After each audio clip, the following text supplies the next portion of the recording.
Hello my dear students. Today I will teach Riddhi Sanskritam Paఠ్యపుస్తకం class 8 and chapter 2 कर्म फल प्रधानम.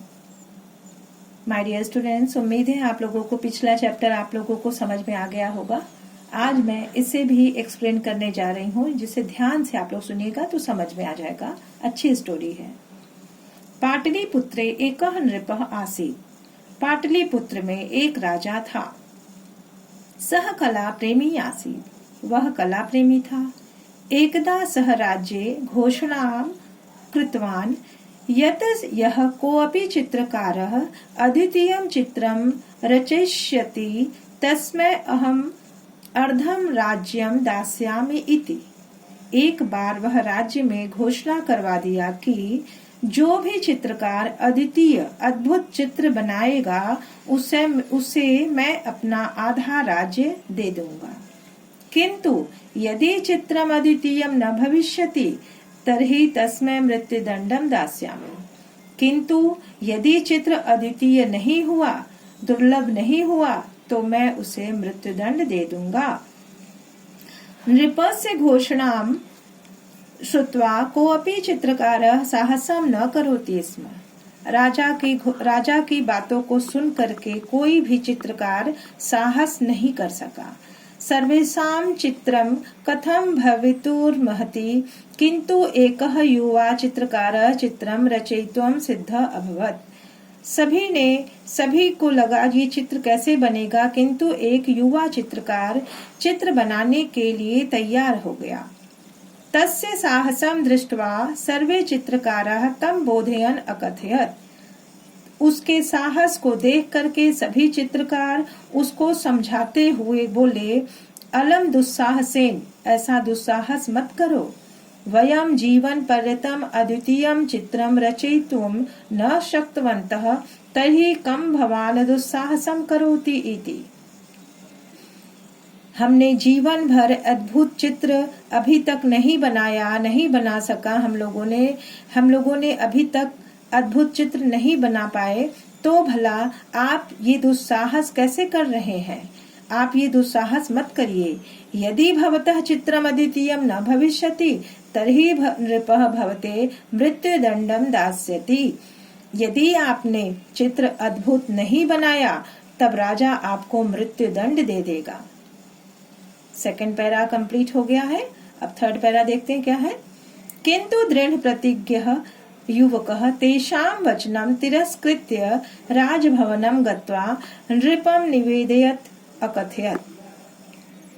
किंतु दृढ़ प्रतिज्ञ युवक उनके वचनों को तिरस्कृत करके राजभवन को गया और राजा से बोला, हे राजन, अहम अद्वितीयं चित्रं रचयितुं शक्नोमि, किंतु मम एकं निवेदनम अस्तु. उसने राजा से कहा, हे महाराज, मैं अद्वितीय चित्र बनाने को तैयार हूँ, किंतु मुझे एक निवेदन करना है. मेरा एक निवेदन है. यत मह्यम एकं पृथक भवनम आवश्यकम, कोऽपि तत्र न आगच्छेत्. वातायने द्वारपालः प्रतिदिनं भोजनम स्थापयेत् इति. उसने कहा राजा से कि मैं एक निवेदन करना चाहता हूँ कि मुझे एक पृथक अलग एक भवन चाहिए जहाँ पर कोई भी न आ सके, और वातायने यानी खिड़की पर, द्वारपाल खिड़की पर मेरा प्रतिदिन का भोजन वहाँ पर रख दे, जिसे मैं वहाँ से ले लूंगा. षण्मासाभ्यन्ते मम चित्रं पूर्ण भविष्यति. 6 महीने में मेरा चित्र पूरा हो जाएगा. नृपः तस्य निवेदनम अंगीकृतवान्. राजा ने उसके निवेदन को स्वीकार किया. तस्मै एकं विशालं भवनं दत्तवान्. राजा ने उसे एक विशाल भवन दे दिया. युवकः चित्रं निर्माणं कर्तुम् आरब्धवान्. युवक ने चित्र बनाना प्रारंभ कर दिया. द्वारपालः प्रतिदिनं दिवानिशं. द्वारपाल प्रतिदिन सुबह और शाम दोनों समय वातायने भोजनम स्थापयति स्म. दोनों समय, सुबह और शाम का दोनों समय का भोजन खिड़की पर ले जा करके रख देता था।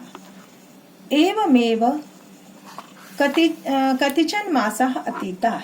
इस तरह से कई महीने बीत गए।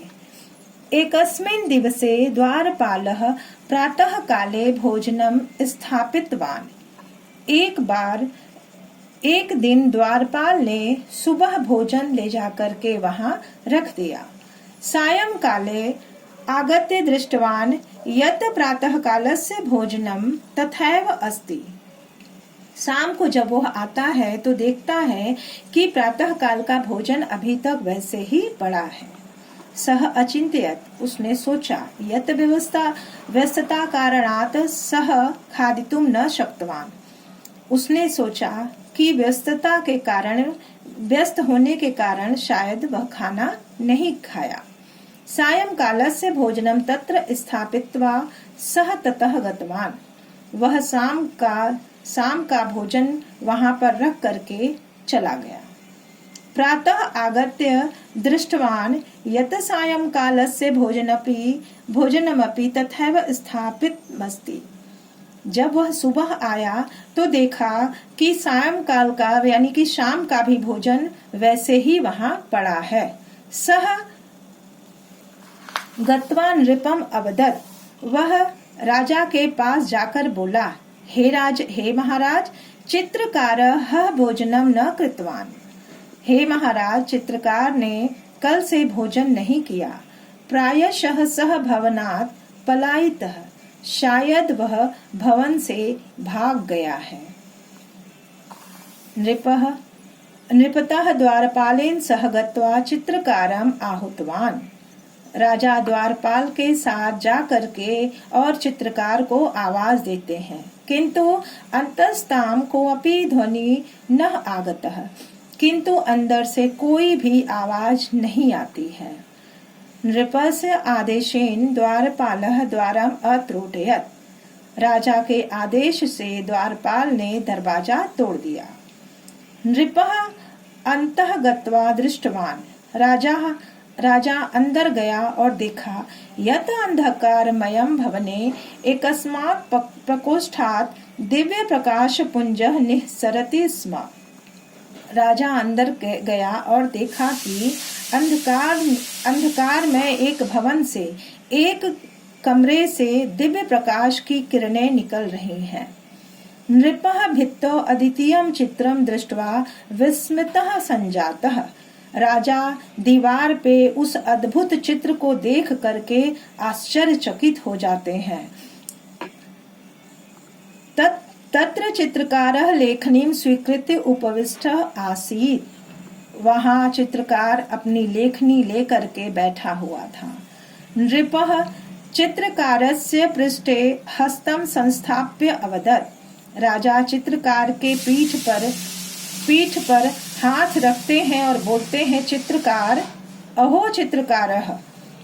चित्रकार, तू मृत, अरे मर गया चित्रकार। तस्य प्राणा एवं चित्रे समाविष्ट, उसके प्राण इस चित्र में समाविष्ट हो गए हैं, समाहित हो गए हैं। नृपः अचिन्तयत्, राजा ने सोचा, जीवने किमपि अद्वितीयं प्राप्तुं सर्वस्वम् अर्पणीयं भवति। जीवन में किस प्रकार से एक अद्वितीय चीज को पाने के लिए, एक सफलता पाने के लिए लोग अपने सर्वस्व को किस प्रकार से अर्पण कर देते हैं, समर्पित कर देते हैं। अपने यश के लिए, अपने मान सम्मान के लिए किस प्रकार से अपने सर्वस्व चीज को समर्पित कर देते हैं। अतः उच्यते, इसलिए कहा गया है, यज्ञ दान तपः कर्म न त्याज्यं कार्यमेव तत्, यज्ञो दानं तपश्चैव पावनानि मनीषिणाम्। यज्ञ, दान और तप, इंसान को कभी इसका त्याग नहीं करना चाहिए। कभी भी इन तीन चीजों का त्याग कभी भी नहीं करना चाहिए। क्यों नहीं करना चाहिए? क्योंकि यज्ञो दानम तपश्चैव पावनानि मनीषिणाम्, क्योंकि यज्ञ, दान और तप से ही मनुष्य अर्थात बुद्धिमान मनुष्य, ज्ञानवान मनुष्य को पवित्र करने वाला ये कर्म होता है। उम्मीद है बच्चों ये आपको पैराग्राफ, ये आपको चैप्टर क्लियर हो गया होगा। आप लोग इसको अच्छे से पढ़ लीजिएगा, समझ लीजिएगा, कहीं कोई डाउट होगा तो पूछ लीजिएगा मुझे। उम्मीद है आप लोगों को समझ में आ गया होगा। ठीक है, नेक्स्ट वीडियो में मैं इसका अभ्यास कार्य जो भी है मैं आपको सेंड कर दूंगी। Okay, hello my dear students, chapter 2 कर्मफल प्रधानम का मैं अभ्यास कार्य बताने जा रही हूँ। इसमें पहला पद है बेटा, एक पदेन उत्तर, एक पद में उत्तर दीजिए। नृपः कुत्र आसीत्, राजा कहाँ रहता था या राजा कहाँ था। राजा का अपना राज्य कहाँ था, पाटलिपुत्रे। राजा कहाँ था, राजा पाटलिपुत्र में था। नृपः कीदृशं चित्रम इच्छति स्म, राजा कैसा चित्र चाहता था, अद्वितीयम। इसका आंसर होगा अद्वितीयम, अनोखा। तीसरा है क्वेश्चन, युवकः कीदृशः आसीत्, युवक कैसा था। युवक कैसा था, युवक दृढ़ प्रतिज्ञ। युवक जो था वो दृढ़ प्रतिज्ञ था, अपनी जो भी उसने योजना बनाई उस पे वो अपना दृढ़ प्रतिज्ञ था, लोगों के भटकाने पर भी वो नहीं भटका। क्वेश्चन नंबर 4 है, घ द्वारपालः भोजनम कुत्र स्थापयति स्म, द्वारपाल भोजन को कहाँ रखता था, वातायने अर्थात खिड़की पर। ठीक है बेटा। अगला है, नृपस्य आदेशेन द्वारपालः किम अत्रोटयत्, राजा के आदेश से द्वारपाल ने क्या तोड़ दिया, द्वारम, दरवाजे को द्वारपाल ने तोड़ दिया। ठीक है बेटा। सेकंड एक्सरसाइज है, पुण्य वाक्येन उत्तरत, पुण्य वाक्य में उत्तर दीजिए। पहला है, नृपः कीदृशः आसीत्, राजा कैसा था। आंसर है इसका, नृपः कला प्रेमी आसीत्, राजा कला प्रेमी था। क्लियर। क्वेश्चन नंबर 2, पूर्ण वाक्य का क्वेश्चन नंबर 2, नृपः राज्ये का घोषणा कृतवान, राजा ने राज्य में क्या घोषणा करवाया। आंसर देखिए बेटा इसका, नृपः राज्ये घोषणां कृतवान, राजा ने राज्य में घोषणा करवाया, यत् कि यह कोऽपि चित्रकारः अद्वितीयं चित्रं रचिष्यति तस्मै अहम अर्धम राज्यम दास्यामि, कि जो भी चित्रकार अद्वितीय चित्र बनाएगा उससे मैं अपना आधा राज्य मतलब उसको दे दूंगा, उस चित्रकार को मैं अपना आधा राज्य दे दूंगा। अगला है क्वेश्चन, चित्रम निर्माणम कर्तुम कः सिद्ध अभवत्, चित्र निर्माण करने के लिए कौन तैयार हो गया। चित्र निर्माणम कर्तुम, चित्र निर्माण करने के लिए एकः युवा चित्रकार सिद्ध अभवत्, एक युवा चित्रकार चित्र बनाने के लिए तैयार हो गया। कंप्लीट बेटा। नेक्स्ट क्वेश्चन है, युवकः नृपम किम निवेदितान, युवक ने राजा से क्या कहा, क्या निवेदन किया। युवकः नृपम निवेदितान, युवक ने राजा से निवेदन किया कि यत् मह्यम एकम पृथक भवनम आवश्यकम कोऽपि तत्र न आगच्छेत्, मुझे एक पृथक अलग भवन चाहिए, एक भवन की आवश्यकता है जिसमें कोई भी न आ सके, जिसमें कोई भी न आए। क्वेश्चन नंबर 5 है आपका, यानी अंग, नृपः किम दृष्ट्वा विस्मितः संजातः, राजा क्या देख करके एकदम से आश्चर्यचकित हो गया। नृपः भित्तौ अद्वितीयं चित्रम दृष्ट्वा विस्मितः संजात, राजा भित्तो यानी कि दीवार पर अद्वितीय चित्र को देख करके आश्चर्यचकित हो गया। क्लियर बेटा। नेक्स्ट है आपका रेखांकित पदमाधृत्य प्रश्न निर्माणम कुरुत, अर्थात रेखांकित पदों के आधार पर प्रश्न निर्माण कीजिए। सबसे पहले मैं आप लोगों को बता दूं, जिसमें अंडरलाइन किया गया है उसका आपको प्रश्न बनाना है। और जब आप पूरा वाक्य लिखेंगे बेटा, तो जो प्रश्नवाचक चिन्ह, जो प्रश्नवाचक शब्द है, जैसे यहाँ पे पहले में कृत है, कुत्र है, तो कुत्र एकः नृपः आसीत्, ठीक है। तो ये जब लिखोगे, इसको यहाँ पे इस्तेमाल करोगे, तो यहाँ पे क्वेश्चन मार्क बन जाएगा, यानी प्रश्नवाचक चिन्ह यहाँ पे लग जाएगा। ये फिर चिन्ह आपका हट जाएगा और कौन सा क्वेश्चन मार्क आपका यहाँ पे लग जाएगा, ठीक है। स्टैंडिंग लाइन यहाँ से हट जाएगी, पूर्ण विराम का चिन्ह हट जाएगा और प्रश्नवाचक चिन्ह यहाँ पे लग जाएगा। इस बात का हमेशा ध्यान रखिएगा। तो पाटलिपुत्रे एकः नृपः आसीत्, पाटलिपुत्र में एक राजा था, ठीक है। अब पाटलिपुत्रे की जगह क्या हो जाएगा, कुत्र। कहाँ पे एक राजा था, आंसर होगा पाटलिपुत्रे। सेकंड है तस्मै अर्धम राज्यम दास्यामि, उसने आधा राज्य देने के लिए कहा। तो किसने आधा राज्य, कौन दे रहा है, यानी कि अर्धम राज्यम की जगह क्या हो जाएगा, किम। थर्ड है अलम दुस्साहसेन, दुस्साहसेन की जगह क्या हो जाएगा, केन, ठीक है। फोर्थ में है द्वारपाल प्रतिदिनम वातायने भोजनम स्थापयति, यानी द्वारपाल प्रतिदिन वातायने, वातायने की जगह क्या हो जाएगा, कुत्र। प्रतिदिन कहाँ भोजन रखता था, खिड़की पर रखता था, तो खिड़की हटाना है, उसकी जगह कुत्र हो जाएगा, ठीक है।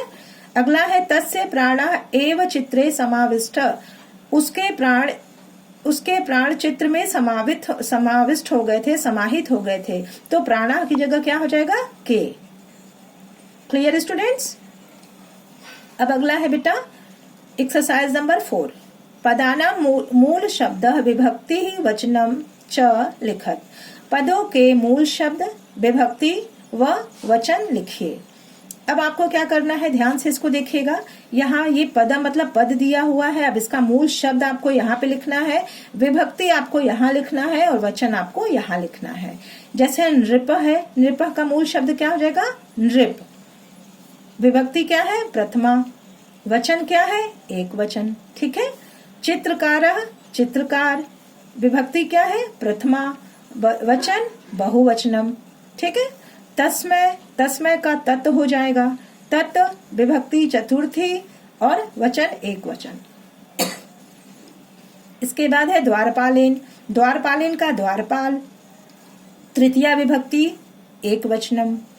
कारणात् का कारण हो जाएगा, मूल शब्द, विभक्ति पंचमी हो जाएगा और वचन एक वचनम, ठीक है बेटा।